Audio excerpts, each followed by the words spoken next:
30 seconds.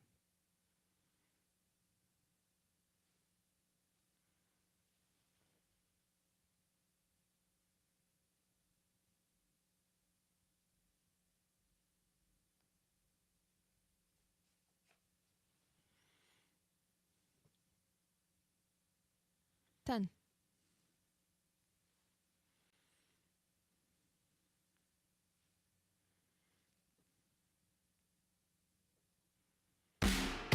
Broadcasting across the state of Wisconsin on the Civic Media Radio Network and around the world on the Civic Media app. This is the Dom Salvia Show. And now, here's your host, Dom Salvia. And welcome to the Dom Salvia Show. Happy Wednesday to us all. Thank you so much for listening. You could be a big part of this fine production. 855-752-4842, 855-75 Got Jess PS working hard on the board and the sound, and we got plenty of sound. Hey, Jess, thank you for all that you do. And thank you for filling in when I was out. You and Harvey taking the reins along with John and Gordy. And, of course, James Santel, our friend. And last but not least, Matt Rothschild. He is also stepping in and joining me today as co-host. Matt, welcome back. Thank you for joining us once again. Hey, Dom, Jess, great to be with you guys. Jess, I heard your show. Part of your show yesterday was terrific. Thank you. Yeah, lots of talent around here, lots to fill in. So thank you, everyone, for doing your part. Obviously, a lot to get to, and since I've been gone for like a week, we're not going to go backwards. We're moving the show forward. We're going forward. A lot of the local stuff I want to throw out there as well, because you got to talk to the local. Like I don't know, Rep Derek Van Norden, he's in the news again. This is great. Also, Elon, the billionaire man, he's in Wisconsin putting out what? Ads? Apparently supporting, quote unquote, Susan Crawford. We'll get there as well. And disgraced former Wisconsin Supreme Court Justice Michael Gableman apparently doesn't want to sit for a deposition. What? Isn't that like what you're supposed to do? We'll get that as well. And then Charles Franklin put out a new poll today from the Marquette University Law School polling. We'll get to some of that as well. Of course, we're going to have to get to the crap show that was the address to Congress last night from the Orange Mussolini. Wow. I'd like to say I'd spent a lot of time listening, rehashing, reviewing my notes, but no, I didn't. Nope. I mean, I got home from Florida yesterday, man. We're coming in. My toes are on the sand, 12 hours before, and now Trump's, doing this thing. And we know what's going to happen. Steph asked me, my wife, she said, you want to listen to it? Nope. Not working today, honey. I'm still coming off this vacation hangover thing. And of course, it's more of the same. And as we were talking before the show, Matt, I did not spend, and I know you did, so we'll get to that in the 5 o'clock hour. Your thoughts on that, lots of thoughts. Bernie Sanders as well had a response. The Dems had responses, both in the room and afterward. But listen, I've seen Benny Hill. I know every Benny Hill skit. I know how it works. I know the music. I know what Benny Hill is. I don't need to watch the new Benny Hill. You see what I'm saying? We know what Trump is going to do. He's going to gaslight. He's going to lie. He's going to spin. He's going to be what he is. And I didn't lose the bet, so I didn't want to spend 2 hours of my life that I'll never get back. But thank you, Matt, for your efforts. We'll go there as well. Also, the question, do we pardon Derek Chauvin? What? These guys are coming up with some really great ideas. I mean, aren't you proud to be an American? I heard that song when I was in Florida. Proud to be an American. I was like, some days, like today when I'm joined with Jess and Matt doing this fine production, you can join us as well, 855-752-4842. So lots and lots to get to. Want your input as well. Love to hear, certainly from our callers, but I'm really anxious to hear from our conservative friends. Like, what was the highlight for you yesterday? Because what I'm seeing from the New York Times and the Washington Post, all the fact checks, man, it sounds like there's just a barrage of BS last night. So I'm going to put the call out to our conservative friends in the 5 o'clock hour. And, of course, we end the show. Tell us something good. And on a positive note, that'll come up at the 5:50 segment. So all that being said, feels like I haven't done this in a while. All that being said, right here in the great state of Wisconsin. Man, let me throw this one out there because I got to chuckle a little bit whenever you see drunken Derek Van Orden in the news. Yeah, I said it. Mary Spacuzza writes, Rep. Derek Van Orden threatens to report already fired VA employee to Elon Musk's Doge. What? What's going to be a double secret probation? What do you put down the bottle, man? Come on. So here's what Mary writes at the Journal Sentinel, that U.S. Republican Rep. Derek Van Orden, oh, what a disgrace, threatened a former Veterans Affairs employee over the weekend, saying he would be referring him to the Department of Government Efficiency after he questioned the mass firings of federal workers. I mean, how dare you? The man, a disabled veteran named Jesus Tony Ruiz, had already lost his job at the LAVA in early February. I'm not laughing at Jesus' loss of job. I'm laughing at the dumbass that is Derek Van Orden. Way to go, Western Wisconsin. Now, Ruiz is one of the thousands of probationary employees at federal agencies, including the Department of Veterans Affairs, who have been fired in recent weeks as Trump and his billionaire buddy slashed the size of the federal workforce and are losing some court cases left and right, but we'll get to that later. Now, Ruiz said he sent Van Orden a LinkedIn message on Monday, February 10th, a week after he was laid off, urging him to stop the firings. A LinkedIn message. Those are like private messages, right? Those go like directly to the person. Now, Van Orden replied Saturday morning, well, because, Friday, I was on Monday. Okay, so the message went out Monday.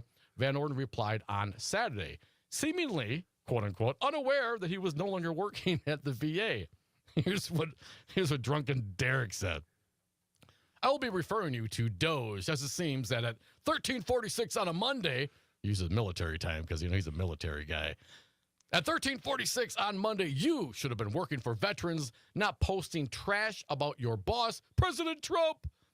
Van Orden wrote in his LinkedIn message, which was shared with the Journal Sentinel. There needs to be accountability now. Have a great day. Love that sarcasm at the end.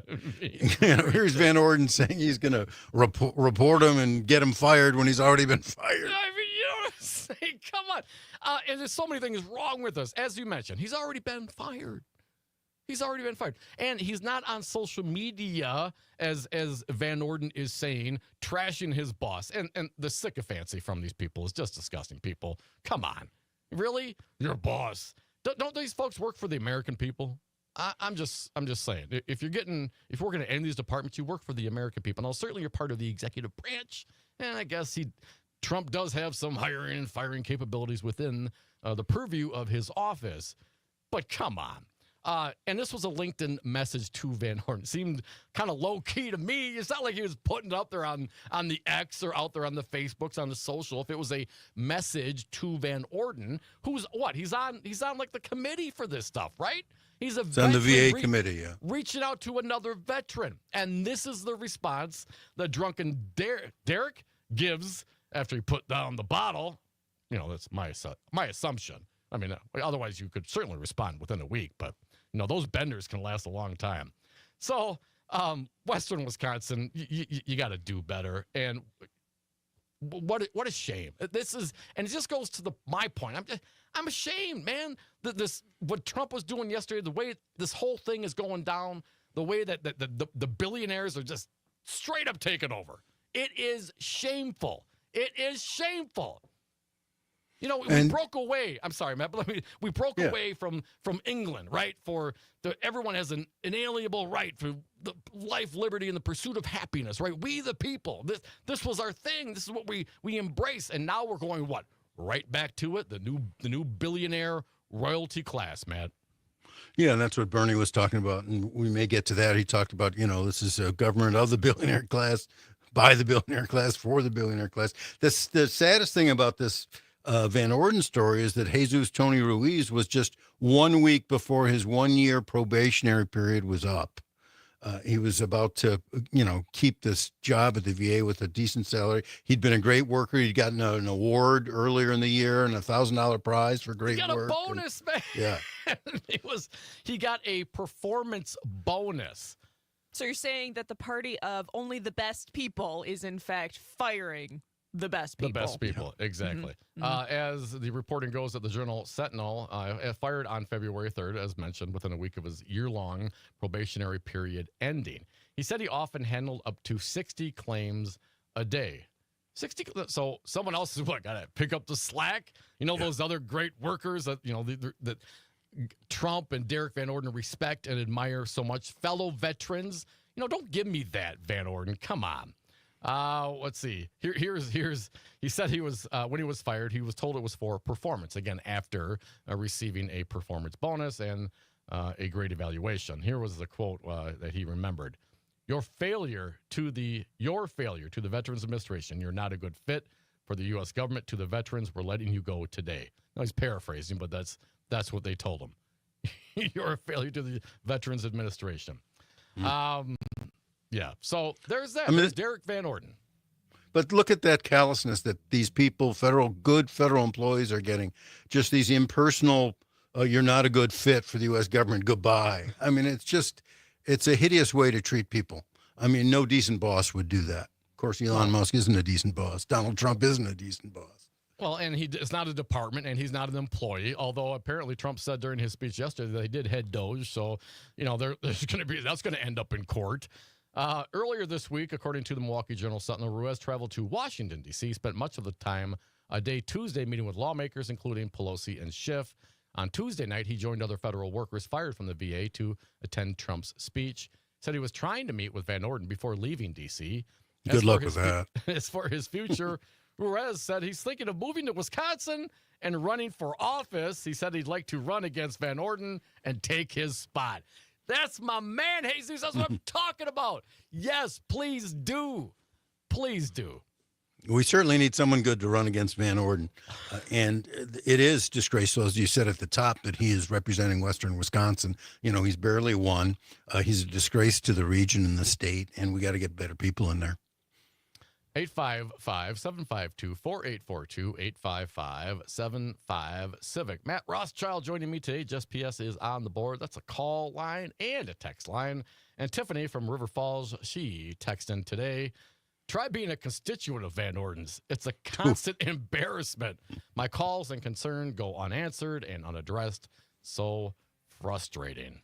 Yes, it is frustrating. But we do kind of understand, Tiffany, because, of course, we're all constituents of U.S. Senator Ron Johnson. So, maybe a little less of a drunk, but, pretty inadequate as well. Folks, you're listening to the Dom Salvia Show. Got Matt Rothschild here with me today. Lots to go and get into. Coming back on the other side. Once again, Elon Musk interfering here in the state of Wisconsin, spending lots and lots of money. Matt, I wonder why these guys can spend so much money. I know Matt's got something to say about that. And, of course, as mentioned, former Wisconsin Supreme Court Justice Gableman, apparently he's not too fond of that whole legal system that he used to be a part of. Come back with us, 855-75-CIVIC.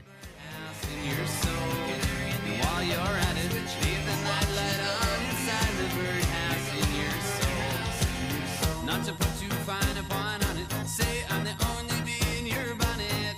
Make a little birdhouse in your soul.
5 seconds.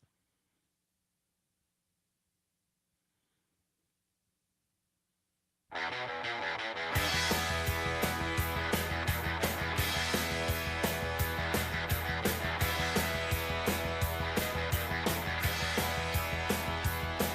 was a beautiful day, sun beat down, I had the radio on, I was driving. And welcome back to the Dom Salvia Show, 855-752-4842, 855-755. Civic Just PS working hard on the board. Little Tom Petty, man, he's from Florida.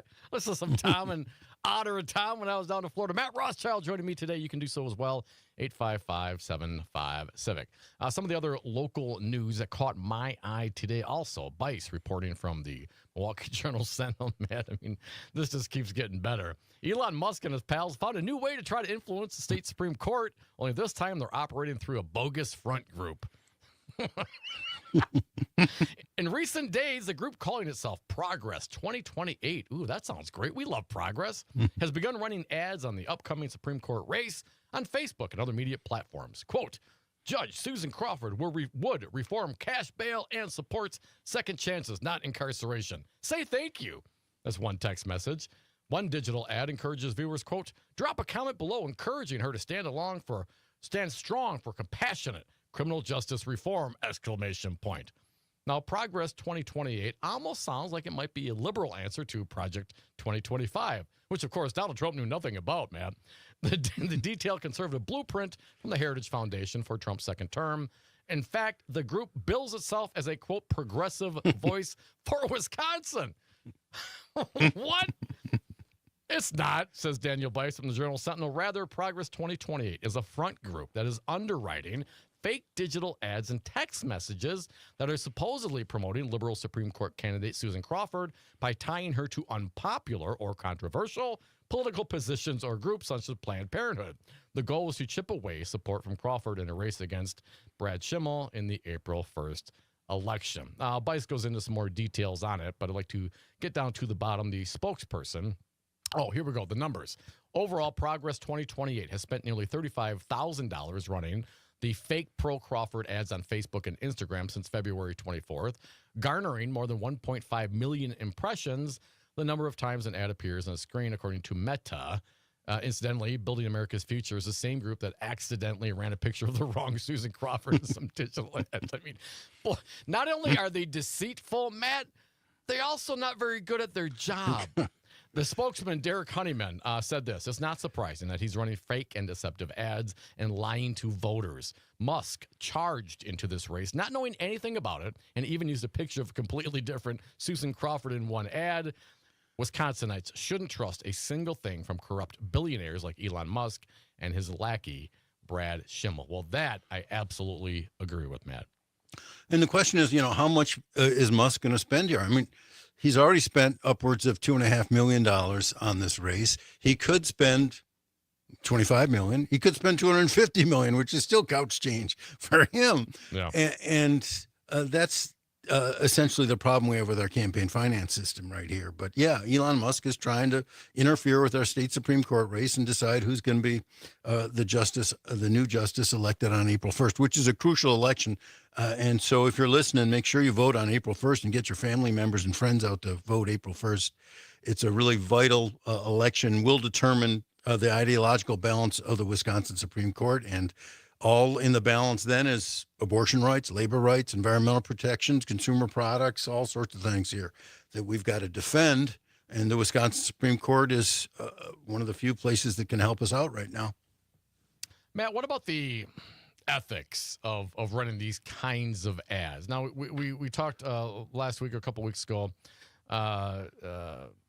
who ran against the former senator, what's his name, the Hovde, was very upset that some Dems were supporting this America First candidate, like an ultra-right candidate. And Hovde said, these, him running and being supported by those folks is deceptive. And he pulled, votes away that Derek Van Orden thinks that would have gone to him. And if they had 100% gone to him, I don't think it would have won anyway, but he would have been a whole lot closer. This kind of seems like a little bit of the same kind of thing, Matt. What are your thoughts?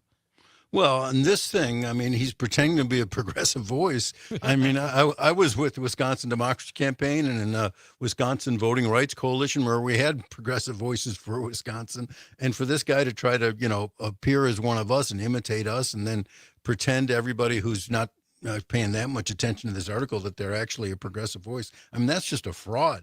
And so, but yeah, I'm the legality of it to your question. I mean, pretty much you can say whatever you want in a political campaign.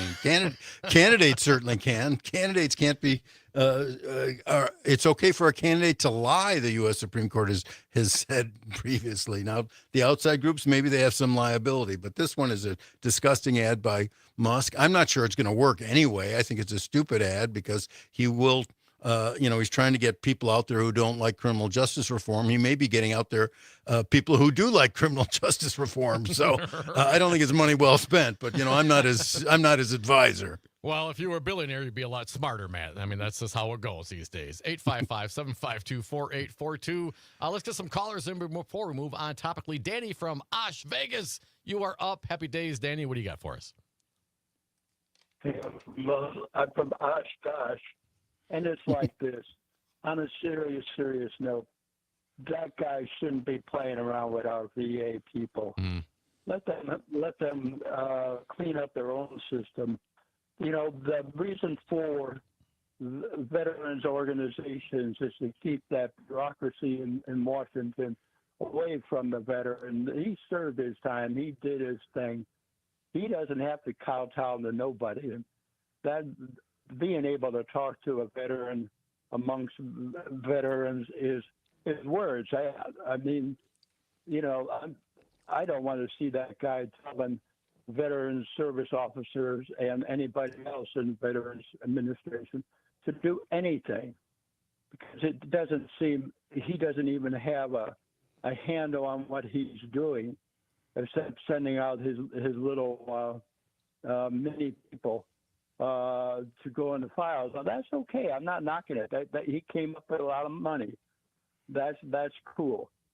But leave the government, something like the Veterans Administration, which it's got its own navigation problems. We don't need him monkeying around with that.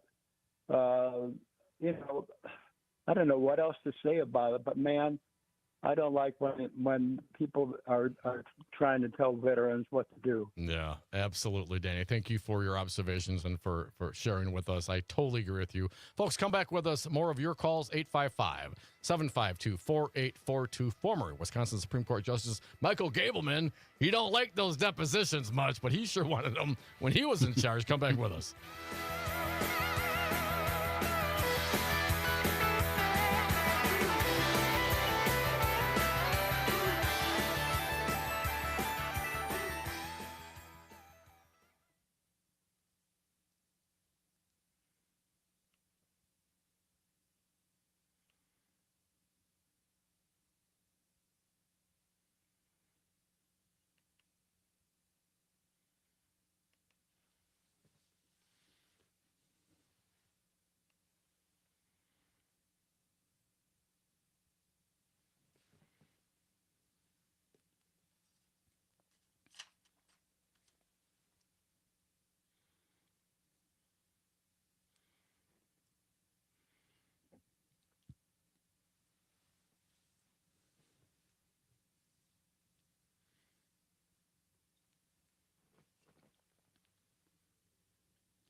Hey, Matt, for the next segment, Dom wants to get into your op-ed a bit, and then we'll go into Okay. Gableman, okay?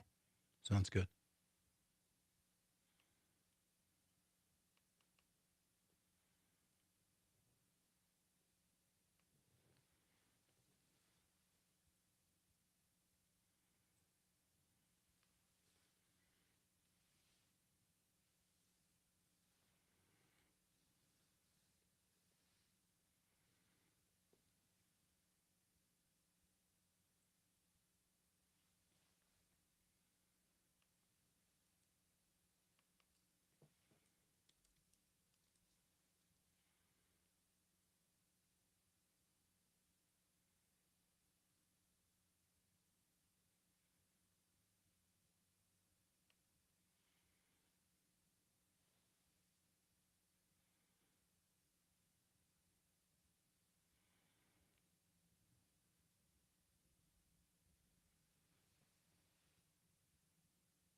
Welcome back to the Creep Show, the Dom Salvia Show, back in the saddle. Thank you for tuning in. Thank you for hanging out. Just PS working hard on the board. Matt Rothschild joining me today until 6 o'clock, ending the day with Tell Us Something Good. So make sure you get your thoughts in line. Matt, before we go on to discussing disgraced former Wisconsin Supreme Court Justice Michael Gableman, we're talking about this Elon Musk and the money going into Wisconsin Supreme Court's race. And this, of course, has been going on for a few years now. And my understanding, based on your op-ed from yesterday in the recombobulation area, Matt Rothschild, that there's a reason why this is allowed. And I don't like it, Matt. What's going on here? How can these folks, these billionaires, come in and seemingly just buy our elections or spend gobs and gobs of money drowning out everybody else happening on the right and on the left? How do we get into this circumstance, Matt? Well, I mean, you shouldn't like it at all. I don't like it, and most Wisconsinites don't like it. The problem is, one of the odd things that, a lot of people outside of Wisconsin if they have a memory of Wisconsin politics, might think, well, what's going on there? I thought you guys had clean politics in Wisconsin, because we used to have clean politics here.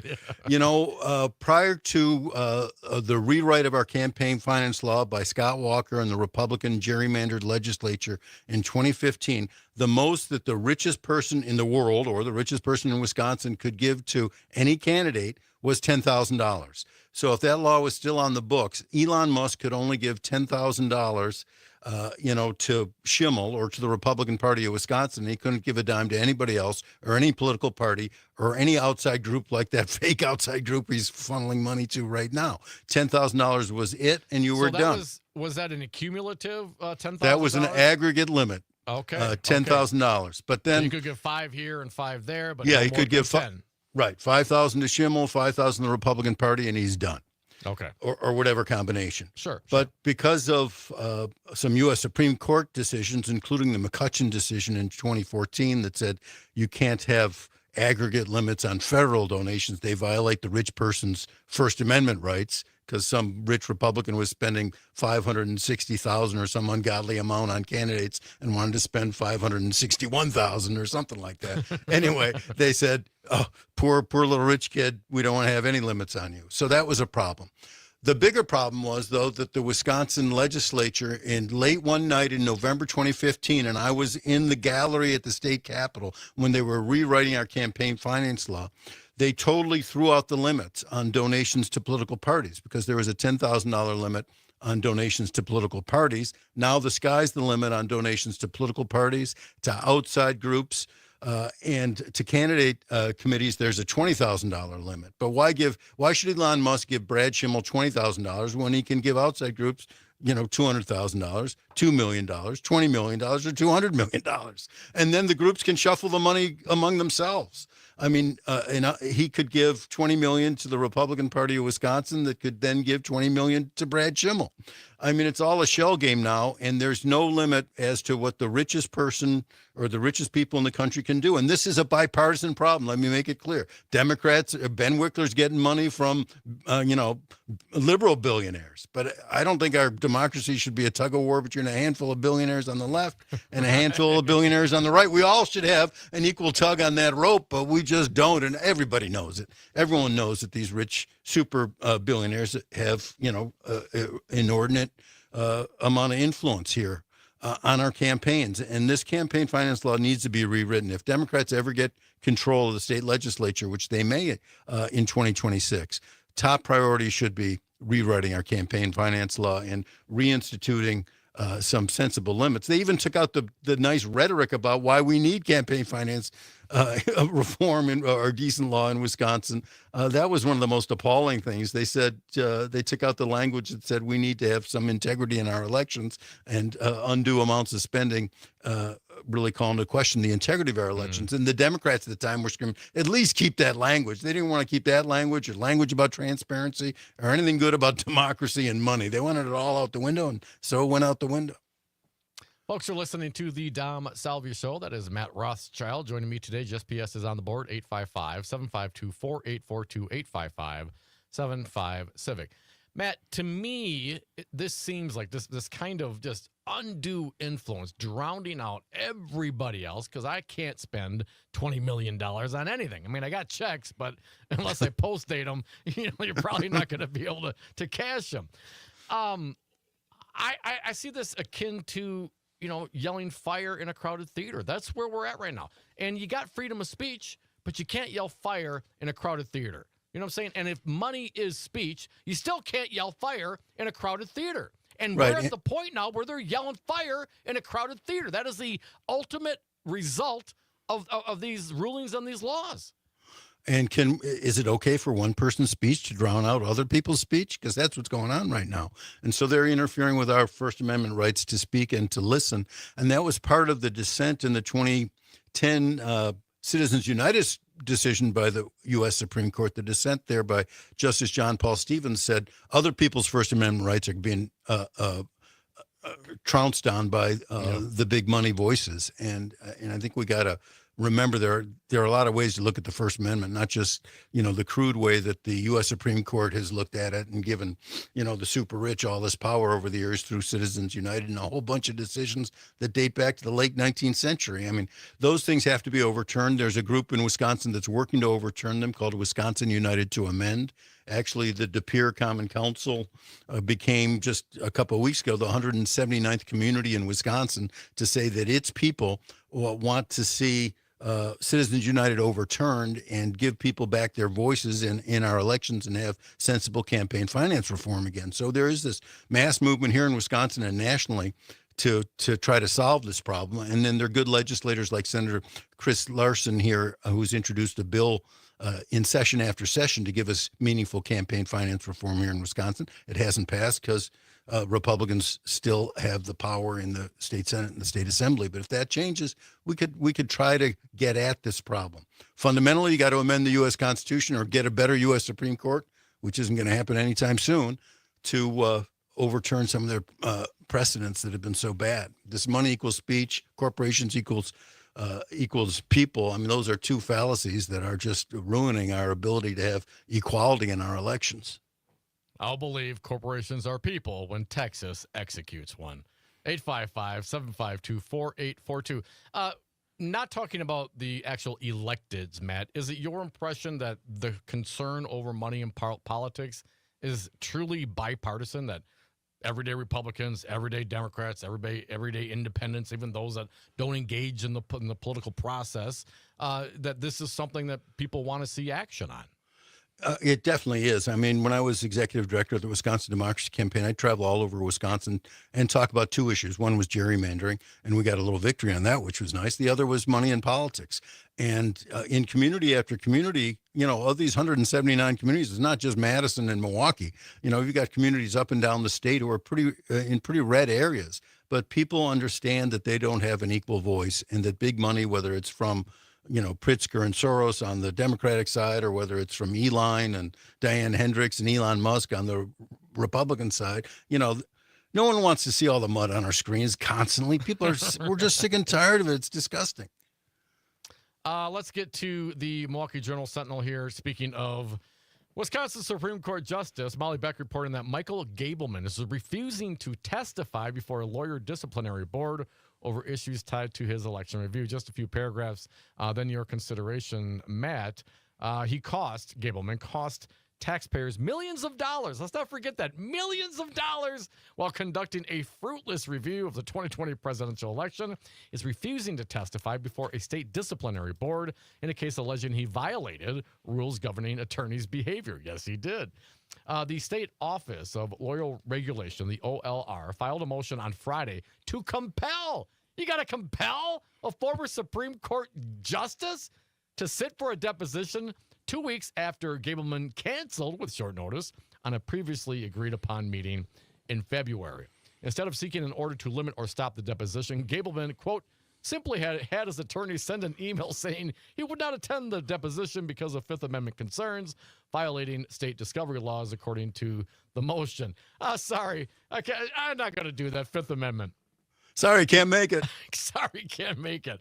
He instead sought to privately meet with the board attorney to, quote-unquote, resolve the matter. Donald Schott, an attorney for the board, argued in the motion that Gableman could invoke his Fifth Amendment privileges when facing criminal charges based on the allegations against him, but cannot use the Fifth Amendment to avoid sitting for deposition before the state board. There's more to this, Molly Beck at the Journal-Sentinel, but you get the gist. This guy keeps getting, I didn't think it was possible, but he keeps getting worse, Matt. Well, this is the one time I agree with Robin Voss. I want to see Gableman disbarred. and if you look what he was charged with, according to the Office of Lawyer Regulation, he violated the open records law. These are the allegations. He made false statements about a judge. He made false statements about the mayors of Green Bay and Madison in their response to some outrageous subpoenas he was sending to them. He submitted, and check this one, he even allegedly submitted a false affidavit to the Office of Lawyer Regulation that's investigating him. I mean, this guy's been a huge embarrassment not only to the state but to Robin Voss too, and the fact that he was paid by our tax dollars is really galling. And yes, it's accountability time for Michael Gableman. It's over $2 million, Matt. I mean, what would Doge think about that? 855-752-4842, 855-75-CIVIC. And we also have the Marquette polling. Maybe we'll get touch that briefly in the final segment of this hour. But let's get to some of our callers. 855-75-CIVIC. Tom from Madison, you are up. Welcome, Tom. What are your thoughts? Hey guys, Friday when the Zelensky ambush happened in the Oval Office, yeah. I just happened to be driving about a 170-mile trip, and I picked up my phone and I just called every Republican in it, and I was pissed. And I left messages here and there, and Saturday morning I get a phone call from somebody from the Winnebago County Republican Party. And he said, "Oh, did you leave a message on a voicemail on our machine?" I said, "Yeah." He said, "Well, I just wanted to call you and commiserate." I said, "What?" Commiserate, all right. And we spent 20, 30 minutes talking about how just off-the-wall crazy MAGA has become, Trumpism has become. It's an older guy. And I'm thinking, we have a lot more people out there that we're not hearing from. Yeah. And a lot of regretted votes. But it was the first time it just came out of nowhere. So maybe those phone calls, are pretty valuable. We'll see. But I would recommend everybody call every day, especially given what's going on today. It's insane. It is insane, Tom. Thank you for sharing, and thank you for doing your duty. Reach out to those electeds. If you got them in your phone, man, absolutely. I guess before we wrap up this segment, Matt, what was your impression of what happened on Friday? Again, I was on a beach, so I only saw a little bit of it. It looked pretty embarrassing to me. Oh, it was terribly embarrassing. It reminded me of that line from The Godfather where the Godfather says, "You didn't even call me Godfather."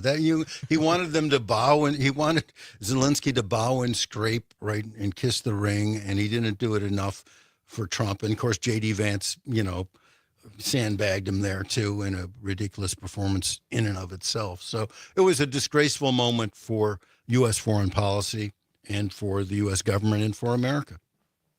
Well, Matt, I think we're going to have a whole lot more disgraceful moments in U.S. foreign policy and our government coming up because we're only, barely 30 days into this thing. It's a nightmare. Folks, this is the Dom Salvia Show. Not a nightmare. This is a dream come true. Join us on the lines, 855-752-4842. Going to come back with more of your phone calls. Plus, we'll hit the highlights of the Marquette University Law School poll. Come back with us.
And welcome back to the Dom Salvia Show, 855-752-4842, 855-75 Civic Just PS on the board, spinning the tunes. You know I come in hot a lot. Not today. Not today. You were actually on time. I was prepared today. Matt Rothschild, always prepared, joining me on Wednesdays. Thank you, Matt. Let's get to some of the callers, 855-75 Civic.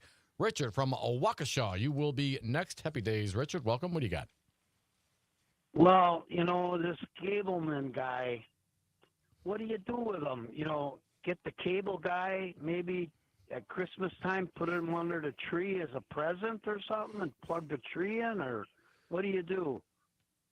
I mean, he's got to be held to account, Richard. If this was anybody else, right, we'd be thinking, well, yes, follow the law. If you're ordered to appear, you appear. I mean, if he was sat on the Wisconsin Supreme Court, man, how do you think he would react if someone were ignoring his orders and send him an email like, yeah, man, I'm just not going to do that. Thanks for asking.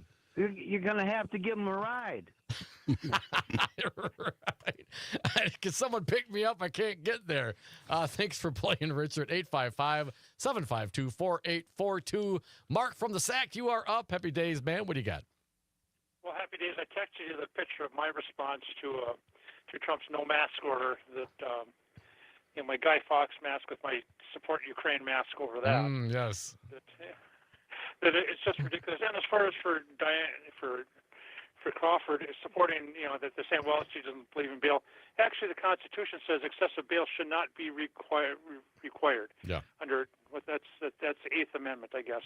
That's all. She's kind of in conformity with the Constitution there, and it is just, and it's horrific how Zelensky was treated. I mean, and how the Republicans have supported. I mean, Lindsey Graham went from the same day of supporting Zelensky to being on his knees before Donald Trump, and I'd make another comment. Yeah.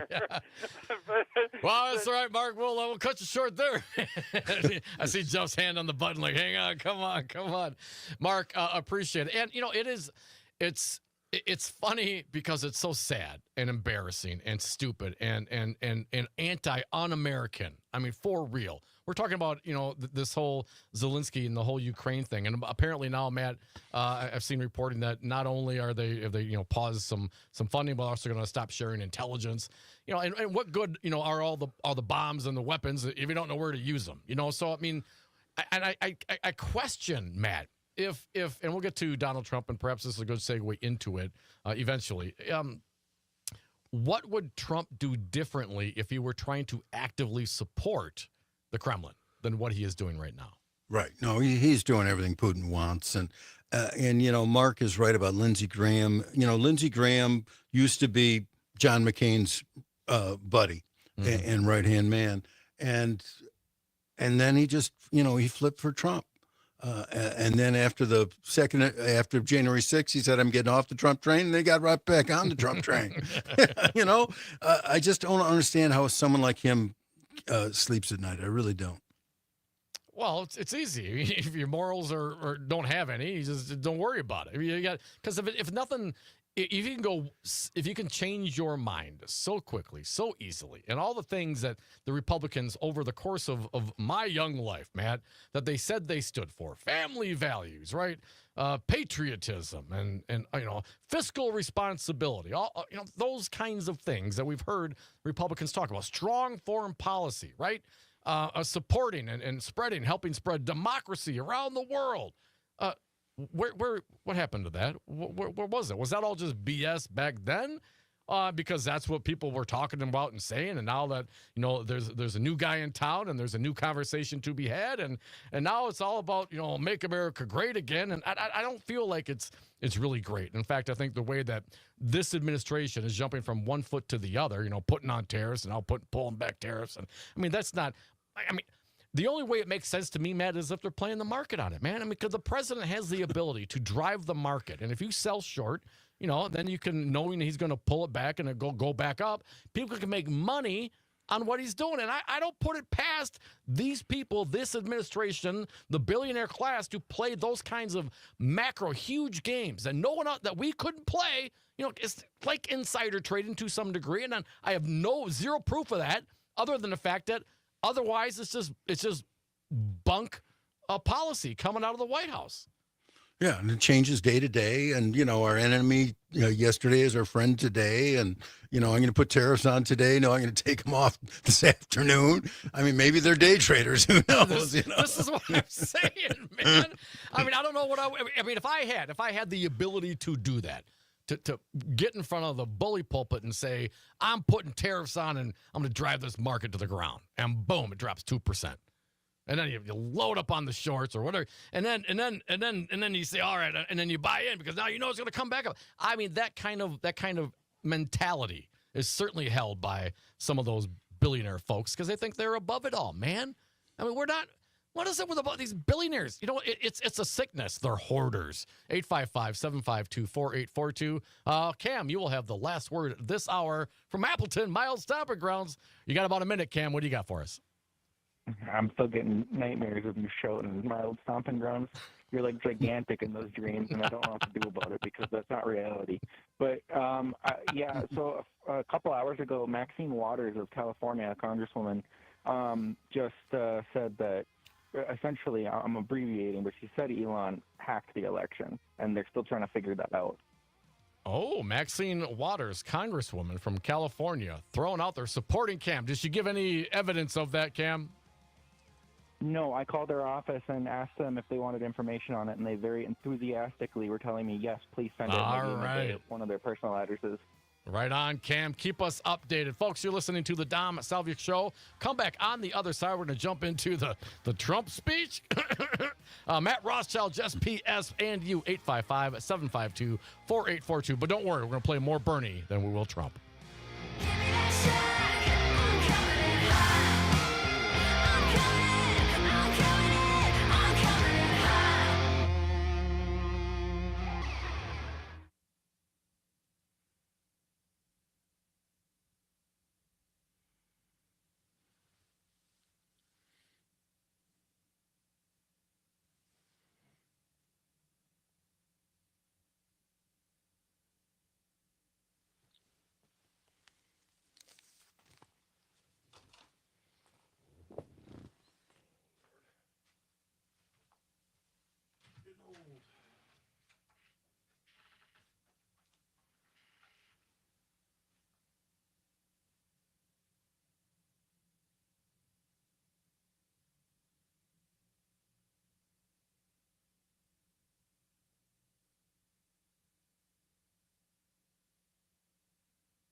10 seconds.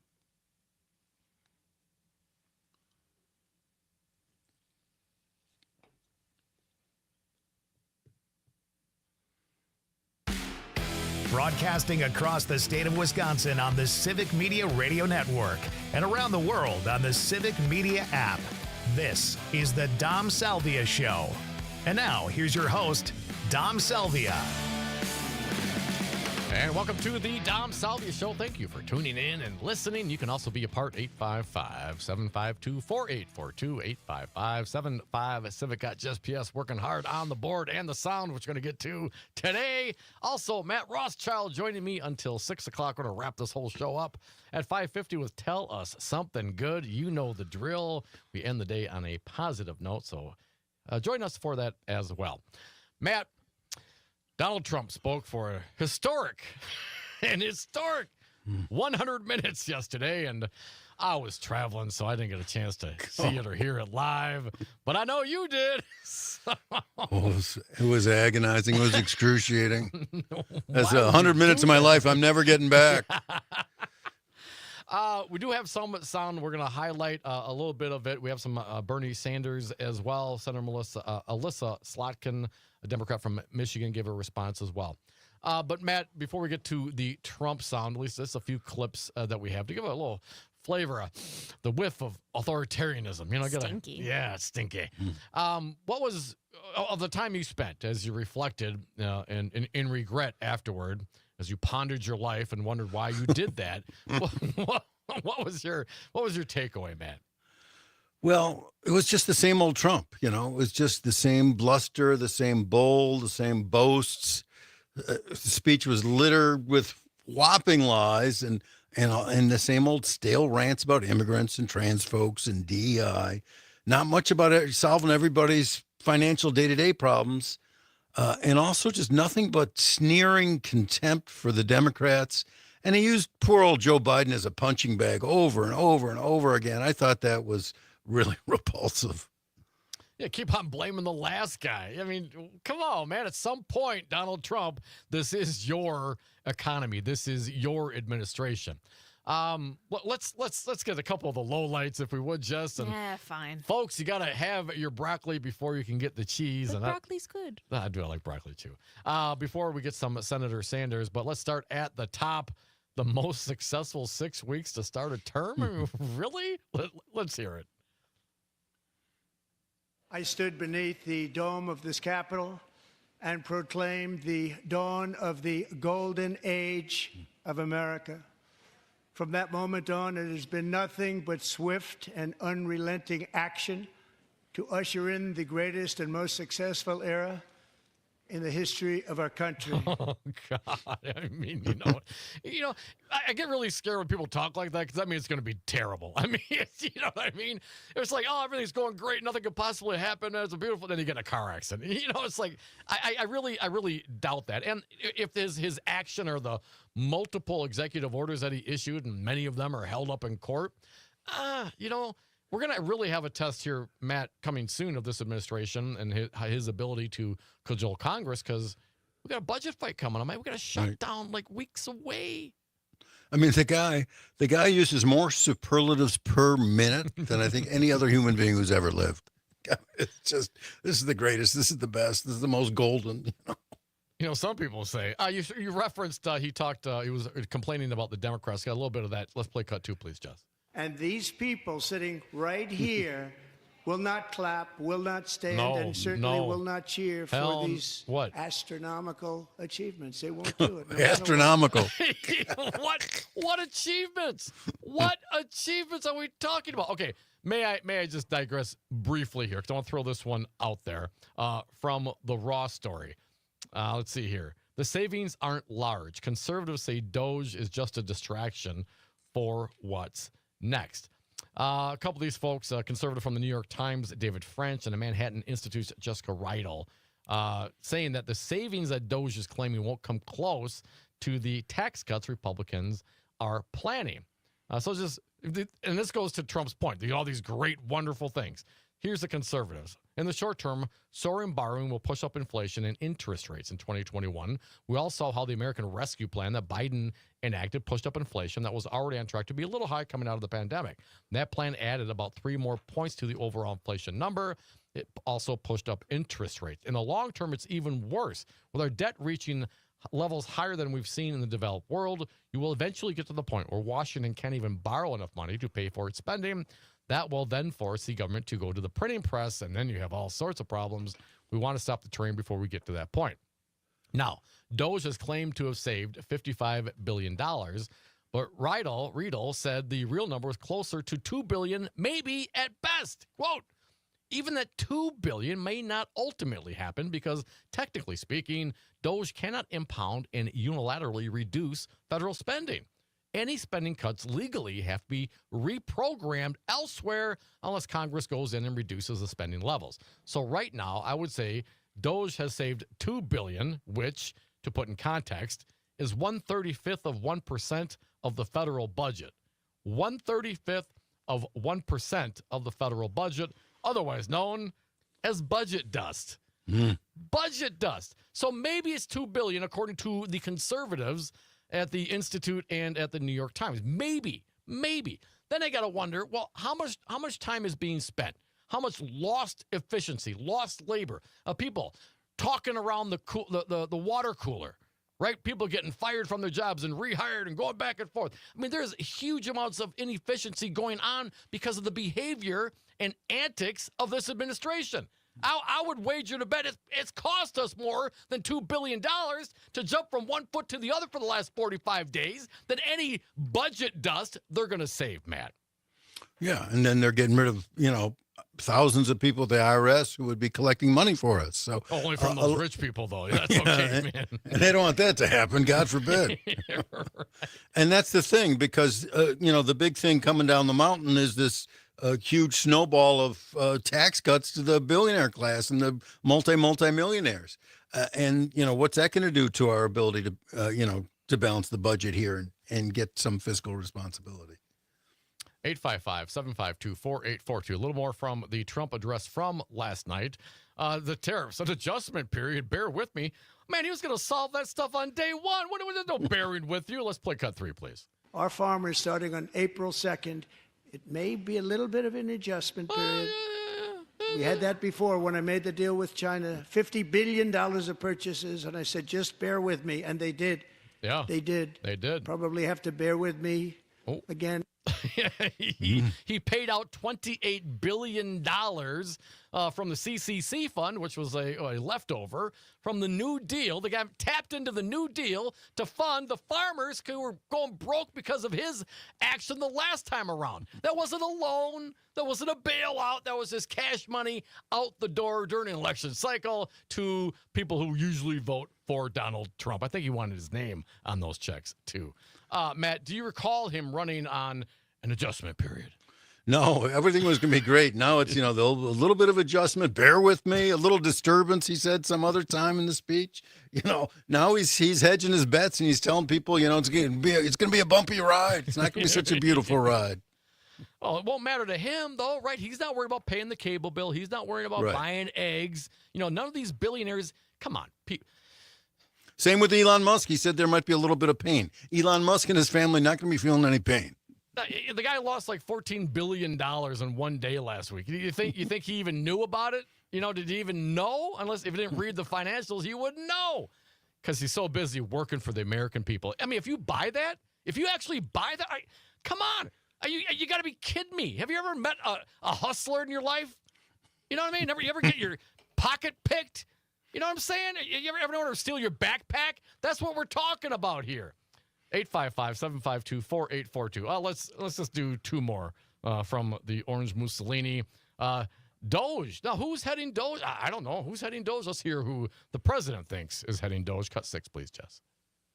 I have created the brand new Department of Government Efficiency. It's not a department. Doge, you can't do that. Perhaps you've heard of it. Which is headed by Elon Musk, who is in the gallery tonight. Yes, Elon Musk watching all his little workers clap for him. He finally it's not found a suit to wear too. Oh, did he? He dressed Yeah. up, huh? And a got big collar. blue tie too. Oh, I got a collar shirt on. You know what I'm saying. Fancy. Yeah, but I got a collar shirt on, but I'm not wearing pants. I just got to be honest. No pants. No pants. It's just flip flops. We are woke, no longer cut 7. Oof. I have created the. Sorry. And our country will be woke no longer. We are going to embrace our ignorance, Our racism, our anything. racism, Our sexism. bigotry. CPs. We are woke no longer, man. I mean, and Republicans, man, are down for that. They love clap. We love being ignorant. We love lying to our constituents. We love sitting here dancing while Rome burns, man. Yeah, it was like a MAGA pep rally there on the Republican side. Oh my goodness. 855-752-4842. All right, so that's it. We're not going to do any more of the Trump sound. The callers, be patient. We will get to you. But let's hear some Senator Sanders. Now, some of these cuts are a little bit longer, a minute and 50 seconds, something like that. So, we're running out of time, aren't we? A little bit, yeah. Oh man. All right, you know what? We're gonna pause right now. We'll get to some callers. Well, we're gonna have about 90 seconds left in the segment. Cindy, also from Appleton, you are up. Welcome, Cindy. What do you got for us? Hello, Cindy. Hello. Hey, how you doing? Good. Well, first of all, we got to stop calling it the Doge. We need to start calling it the Doobs, the Department of BS. As far as I'm concerned, and I've said this before, that idiot is going to blame Joe Biden, DEI, immigrants, and whatever else he can find to blame. He's never going to take the blame, and Joe Biden will be his punching bag for the next 4 years. I mean, it's just, to me, it's like, get over it, but he never will. He's just never going to get over it. He never will. And thank you for the call, Cindy. Appreciate you chiming in. Matt, honestly, man, it seems like he's just an old guy ranting and raving. I mean, if he were broke ass in the park yelling at the clouds, it'd sound the same to me. But the problem is, he can deliver a speech. He's a con man. He knows how to do TV. So he does this, presentation that, a majority of Americans liked, according to the polls I saw. So, I mean, it's just, you got to find a way to respond to this. I don't think the Democrats handled it appropriately in the chamber yesterday. And so I much preferred Senator Slotkin's speech and Senator Sanders' speech is the best way to respond. And both of those were very effective, I thought. 855-752-4842. We're going to come back with some of your phone calls. 855-75-CIVIC. Plus, as promised, Senator Bernie Sanders, he has some replies to this. If you don't believe me, I know you believe Bernie. Come back with us. Say I'm the only bee in your bonnet. Make a little birdhouse in your soul. And while you're at it, leave the nightlight on inside the birdhouse in your soul. Not to put too fine a point on it. Say I'm the only bee in your bonnet. Make a little birdhouse in your soul.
30 seconds.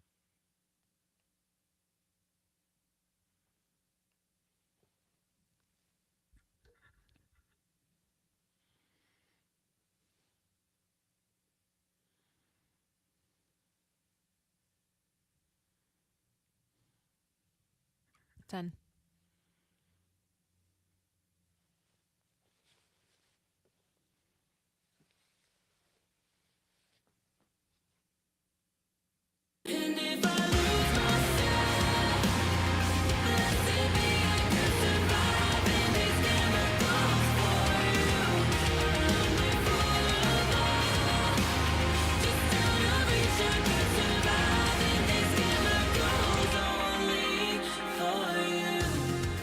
And welcome back to the Dom Salvia Show, 855-752-4842, 855-75 Civic. Jess P.S. working hard on the board. Matt Rothschild joining me today. You can do so as well.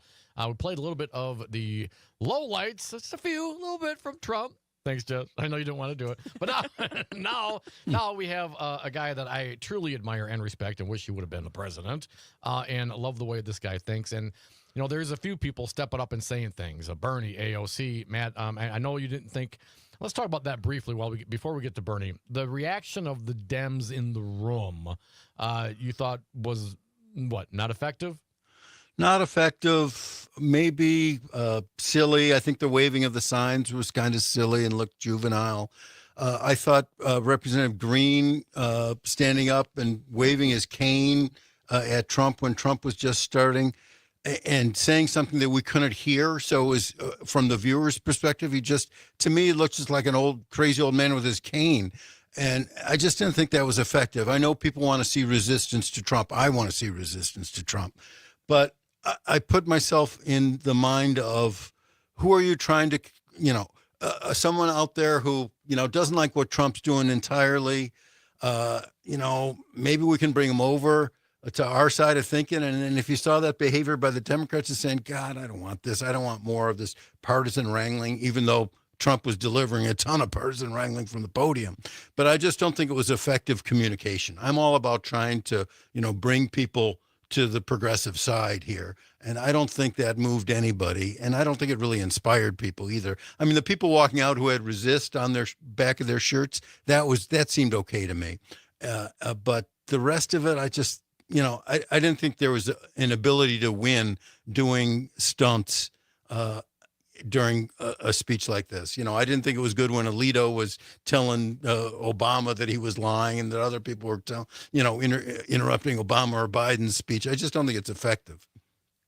And the Republicans were fine with who, I forget who, the one who said you yelled out, "You lie." But now they want to censor this guy. And Donald Trump, certainly prodding and poking and trolling the Democrats and frankly, the United States of America as well. I mean, I don't buy any of this. This is all a scam. Right. But, but that's how he does it. That's how he rolls. What about, I did do some reading. He referred to Senator Elizabeth Warren as Pocahontas again. Right. It was disgraceful. A racist, disgraceful trope that he continues to use. Would that have been an appropriate time for every single Democrat in that room to stand up and walk out? I mean, that would have been okay. Yeah. And some Democrats did walk out toward the end of the speech. Of course, I imagine a lot of the audience was walking out too because it was going on so long. But yeah, just to have, when he did that terrible name calling, he could have done it. And unfortunately, what happened while I was watching on CNN anyway, cameras, they panned to Elizabeth Warren, who kept clapping like she wanted to keep aid flowing to Ukraine for another 5 years, which is what he was accusing of her of doing. And so the optics were bad there too. So it just wasn't good all around, I didn't think. 855-752-4842. All right, let's get to Senator Sanders, his response. Let's hear the Trump's lies. Cut number 1, please. Let me just give you a very few examples. There's Trump more. Claimed that the 2020 election was stolen from him and that he won by a landslide. Remember that? A lie. A lie.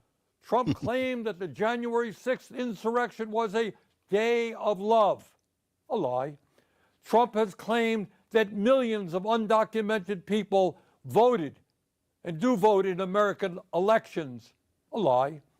Trump has claimed that climate change is a hoax, originating in China. A lie. Trump has claimed that Ukraine started the horrific war with Russia. A lie. And tonight, just tonight, Trump claimed that millions of dead people between the ages of 100 and 360, I guess, were collecting Social Security checks. And that is an outrageous lie intended to lay the groundwork for cuts to Social Security and dismantling the most successful and popular government program in history. Wow. And isn't that the thing? I mean, that was my biggest takeaway from not watching, but reading of what was done, what was said, the reaction to it. I mean, blatant lies. Republicans, if you think, is Bernie Sanders lying or is Donald Trump lying? Because those things I've read, that happened, right? There are not 300-year-old people collecting Social Security. This is all part of the, laying the seed cord, getting down the groundwork for slashing Social Security. Matt, and to what end? Well, so not so they can take that money and put it towards the debt. No. They got to balance out the trillions of dollars they want to give in their tax cuts to the millionaire and the billionaire class. Yeah, that was the most outrageous thing he said. The only other one that competed with it was we have to take care of our law enforcement. Yeah, after pardoning the January 6 folks who beat up on law enforcement. We got to take care of our law enforcement. Is that what you did by pardoning everybody, man? Was that what that was? Taking care of the law enforcement? 855-752-4842. We have more from Bernie, but we'll wait till the next segment. We'll take a caller right now. Dick from Madison, you are up. Welcome, Dick. What do you got? Couldn't agree with what you said earlier about, just the economy in general and the stock market. And you remember the old Guess Who song, Clap for the Wolfman? Clap for the Elon. He's going to crash your economy. Buy on the short side, and the billionaires will make a lot more money. Dick, thanks for the call, man. And again, I have no proof, but again, knowing the mindset of these hustlers and scammers, man, knowing how Donald Trump is, I mean, how would we know? You know what I'm saying? Is there any sort of trend line we can see who's selling short and who's going long? You know what I'm saying? Those things are very concerning to me. And when you have, if it's the Trump administration in charge of overseeing what goes on Wall Street, Matt, I have no confidence that they're not just churning the action so they can just make more and more money up and down, because you make money on volatility when you know it's coming. And there's been a lot of volatility the last 48 hours. That's for sure. Yeah, 48 hours, 48 days. Folks, this is the Dom Salvia Show. That is Matt Rothschild joining me. Got Just PS on the board. More from Senator Bernie Sanders on the other side. The problems facing America. We're talking about health care, housing crisis, the extreme wealth inequality, tax relief for the working class, ? And, of course, the closing remarks. We're going to spend some time with Bernie on the other side. Plus, the end of the show, make sure you join us. Tell us something good. Ending on a positive note. Come back with us.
1 minute, Matt. Sounds good.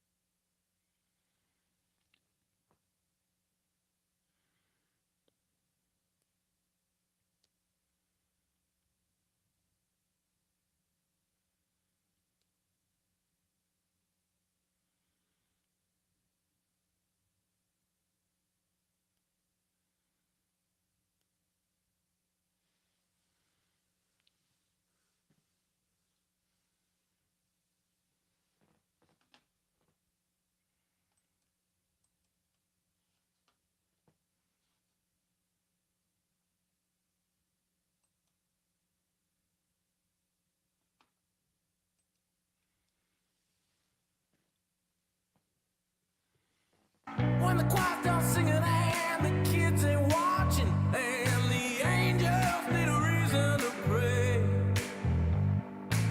Well, I bet it gets lonely in heaven.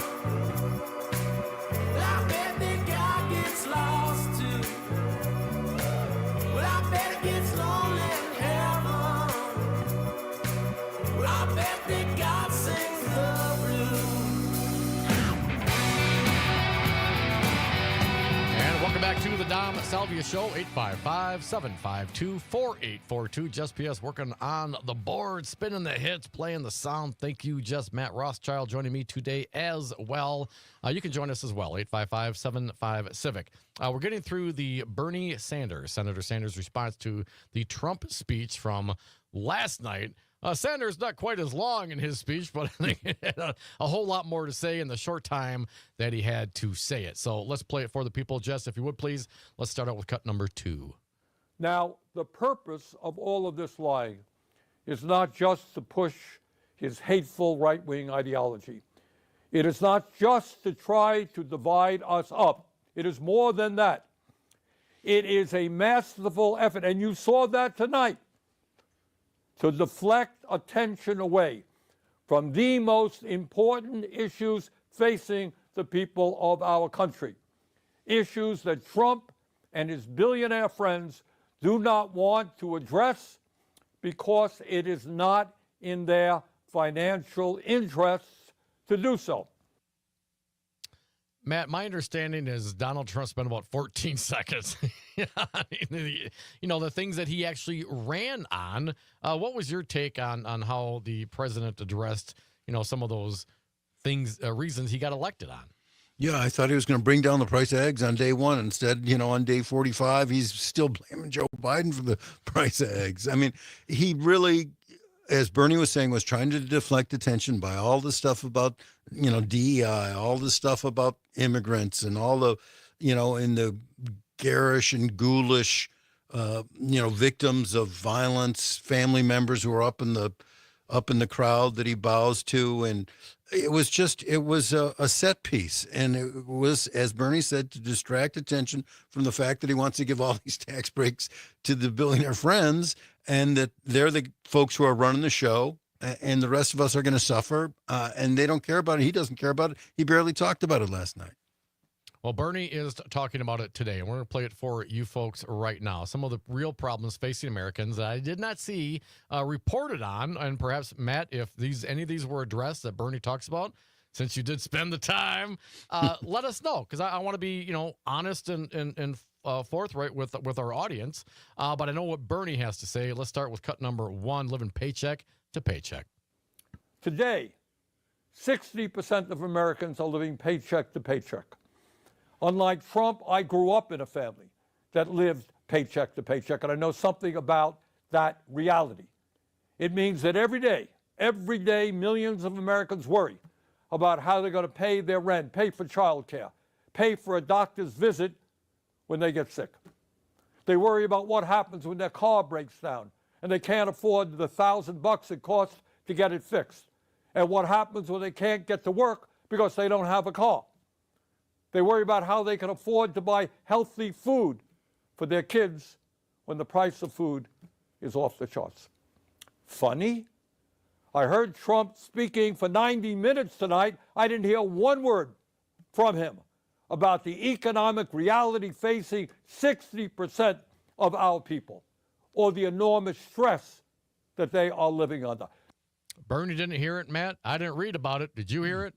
Didn't hear it at all. And didn't hear anything about how he was going to bring down the price of food, for instance, groceries. He did, wave at one cabinet member, said it's up to you to do it, do a good job on it. But that was his wave. He didn't mention housing. Remember, one of the good things that Kamala Harris did was campaign to, bring down the cost of housing. Not one word about housing last night.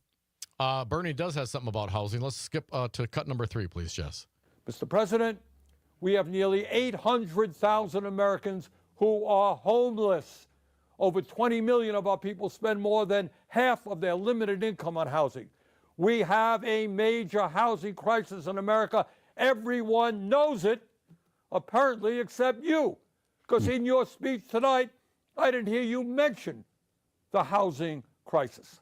Oh, there's no housing crisis. He got a place in Mar-a-Lago, and he's got a place in New York. I mean, he's fine. Don't worry about it. And to think that the billionaires are going to give a damn about the rest of us, I don't know what people are smoking. For real. I mean, do you think a guy like Elon Musk or Donald Trump can relate to any of these issues? Hell no. That's why they didn't bring it up. Let's talk about health care. The second cut, please, Jess. Today in America, everyone knows that our healthcare system is broken. It is dysfunctional, and it is outrageously expensive. We remain the only wealthy nation on earth not to guarantee healthcare for all. Mr. President, you really want to make America great again? Then make sure that every American, regardless of income, can go to a doctor or a hospital and not worry about how they're going to pay the bills. President Trump, health care is a human right. I didn't hear one word from you, not one word. Over 90-minute speech, not one word from you about the health care crisis that is impacting many, many millions of our people. I didn't read about it today either. Matt, did you hear anything about it last night? No, there's nothing on health care. It's a different world he's living in. Elon Musk is living in. All the billionaire Jeff Bezos is living in. These guys, they just, they don't know what it's like to live paycheck to paycheck or have a kid who's living paycheck to paycheck. They're in their gated communities. They're doing just fine. They're doing just fine, and a little more tax or a little less tax, they're still going to be doing just fine. Unless, of course, the people rise up and tar and feather everybody, because eventually it's going to get to be too much. And these folks are either willfully blind to it or just ignorant as hell. Let's hear about one of Bernie's favorite topics, and it should be yours as well, something that probably is the cause of many of these problems, the extreme wealth inequality. I highly doubt Trump said anything about that last night. Senator Sanders said something about it. Let's hear it. Today in America, we have more income and wealth inequality than we've ever had. 3 richest people in America, the folks Trump invited to stand behind him at his inauguration, now own more wealth than the bottom half of our society, 170 million Americans. Did anyone out there hear one word from the President of the United States on that enormously important issue, which gets to the very fabric of our society? So few owning so much while so many people suffer. Well, I didn't read anything about that today. Matt, did you hear anything about that from Donald Trump last night? He didn't go anywhere near that one. And don't expect him to anytime soon either. Well, that equality, yeah, I can't stand it that Bezos and Musk are more rich than me, Trump is saying. That's the wealth inequality he's concerned about. How about the next one? Being poor is a death sentence. Senator Sanders responding to the president's speech last night. And here's something else the president forgot to discuss. Not only is our life expectancy 4 years lower than other wealthy countries, the bottom 50% in this country, the working class of America, on average, live 7 years shorter lives than the top 1%. Got that? In other words, being poor or working class in this country today is a death sentence. 7 years. I'm certain. Yeah, that's harsh, isn't it? Donald Trump was not addressing that. Folks, you're listening to the Dom Salvia Show. Got Matt Rothschild joining me, Jess P.S., working the board. Just a few more from Senator Sanders responding to President Trump's speech last night. Let's do cut number 24, tax relief for the working class, question mark? Yep, I did hear Trump talk tonight about some tax breaks for working families in terms of not taxing tips, not taxing Social Security, and not taxing overtime. Fine. But that is chump change compared to the benefits he's going to give to the 1%, and it doesn't tell the whole story about his tax policies. According to a recent study by the Institute on Taxation and Economic Policy, if all of Trump's so-called America First policies are enacted, including his tariffs, which he spoke a lot about tonight, the bottom 95% of Americans will see their taxes go up, while the richest 5% in our country will see their taxes go down, way down. Way down. And what's going to happen? Let's talk about the big, beautiful bill they're talking about in Congress right now, cut number 5. Tonight, in so many words, Trump urged Congress to pass his big, beautiful budget. Do you know what's really in it?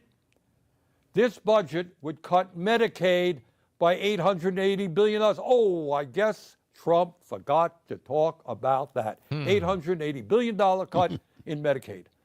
According to one estimate, it means that up to 36 million Americans, including millions of children, would be thrown off the health insurance they have. Hey, a 90-minute speech tonight, not one word about throwing millions of kids off of the health insurance they have. When you cut Medicaid drastically, it means that nursing homes that receive 2/3 of their funding from Medicaid will either have to shut down, lay off workers, or significantly scale back the services they provide seniors. Gee, I didn't hear that from Trump tonight either. It would be a devastating blow, these cuts to Medicaid, for the 32 million Americans who get their health care at community health centers. Senator Sanders, a voice that I truly miss. Let's hear his closing remarks, please, Jess. Yeah, which were Now, great. I know, because I've heard from many of you, that there are a lot of people out there who are feeling angry and frustrated at what's going on here in Washington, D.C. And some of you may feel a bit hopeless. So let me say this. At this particular moment in history, despair is not an option. Giving up is not acceptable. And none of us have the privilege of hiding under the covers. The stakes are just too high. Let us never forget, real change only occurs when ordinary people stand up by the millions against oppression and injustice and fight back. That is the history of the founding of our nation, when brave men and women took on the mighty, invincible British Empire. It is the history of the abolitionist movement, the history of the labor movement, the history of the civil rights movement, the women's movement, the environmental movement, and the gay rights movement. Yes, I know. The oligarchs are enormously powerful. I deal with them every day. I know that. Yes, they have endless amounts of money. Yes, they control our economy, and they own much of the media. They have enormous influence over our political system. But from the bottom of my heart, I am convinced that they can be beaten. If we stand together and not let them divide us up by the color of our skin, or where we were born, or our religion, or the language we speak, or our sexual orientation. If we bring our people together around an agenda that works for the many and not just the few, there is nothing in the world that can stop us. We can win. We will win. Let us go forward together. Thank you all very much. Folks, that was Senator Bernie Sanders responding to the speech that Donald Trump gave to Congress yesterday. I mean, certainly inspiring. Love, recalling the different movements throughout history that have struggled and ultimately overcame. Everyone, we all have our battles to fight. And I think what Bernie said was absolutely right. Now you cannot hide your head. You can't put the sheets over your head. You can't walk away. We need to engage. 855-752-4842. Engage with us. Tell us something good. Love me some Bernie. Come back with me, Matt, and Jess. PS on the board.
Thirty seconds, Matt.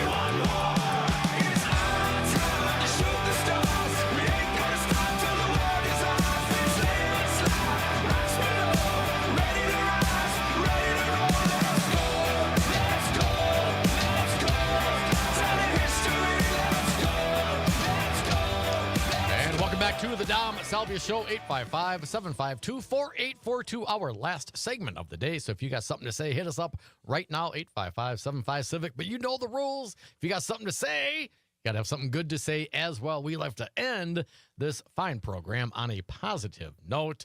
Let's start. Matt, let's start with Matt. I know we had a plan, but let's start with Matt. I love the poetry, man. Last time you were on, you had some great stuff. I did go Google and YouTube some more of it. What do you got for us today? So the poem today is by Joy Harjo. She's the former poet laureate of the United States. It's a poem called Remember. It's a really neat poem. I've been following Joy Harjo since the mid-1980s when she had a poetry book called She Had Some Horses. But this one is from a collection. I think it's called Remember also, but the poem itself is tremendous. So let's take a listen. Remember the sky you were born under. Know each of the stars' stories. Remember the moon, know who she is. Remember the sun's birth at dawn. That is the strongest point of time. Remember sundown and the giving away tonight. Remember your birth, how your mother struggled to give you form and breath. You are evidence of her life and her mother's and hers. Remember your father. He is your life also. Remember the earth whose skin you are, red earth, black earth, yellow earth, white earth, brown earth, we are earth. Remember the plants, trees, animal life who all have their tribes, their families, their histories too. Talk to them, listen to them. They are alive poems. Remember the wind. Remember her voice. She knows the origin of this universe. Remember that you are all people and all people are you. Remember you are this universe and this universe is you. Remember. Remember. Well done, Matt. Love it. Thank you so Isn't much. it beautiful? For sure. That is Yeah, great. you know, and just by remembering, appreciating too. That's what the the message is of that poem, or the message I take from it anyway. It's beautiful. And it's hard to do sometimes, so it's good to be reminded. 855-752-4842. Tell us something good. Ollie from the Northwoods, I know you called in earlier, but tell us something good. Well, I probably called in yesterday about this, that I had called Governor Evers' office about a concern, and I yesterday received a call back from one of his staff. Nice. Well, today I received a second follow-up call from his staff. So I think that's pretty awesome. Yes. He's listening to his constituents, and he's listening to the people of Wisconsin. So I think that's about as good as it gets. Yes, excellent. And God bless Bernie Sanders. His speech I just heard on your program was wonderful. Like to say that I almost had coffee shooting out of my nose last night when Trump said that the era of non-elected bureaucrats is over. When there we stand and salute Elon Musk, who's non-elected. I got to cut you short, Ollie. We got lots of people holding, the era of unelected bureaucrats, but how about unelected billionaires? That's the new term. Thank you for sharing, Ollie. Appreciate it. Wisco Paul, tell us something good, buddy. Hey, thanks for taking my call. I think it was about 10 years ago. You and me were hanging out and having a couple of drinks, feeling the burn. So that brought back some good memories. Yeah, man. And also, I'd like to shout out to Amy Barrett, Supreme Court Justice, standing up against Musk and Trump and doing the right thing and letting the money flow to the foreign countries that need it. I think that's totally awesome, and it also gives us a lot of hope for the future. The woman surprises me all the time. So have a great day and great show. All right, thank you, Wisco. Appreciate it. The original Claire. Hey, Claire, welcome. Tell us something good. Hi, Dom. I've got a couple quick silly jokes for you. Okay. Okay. What do you call a guy with a shovel in his head? What? Doug.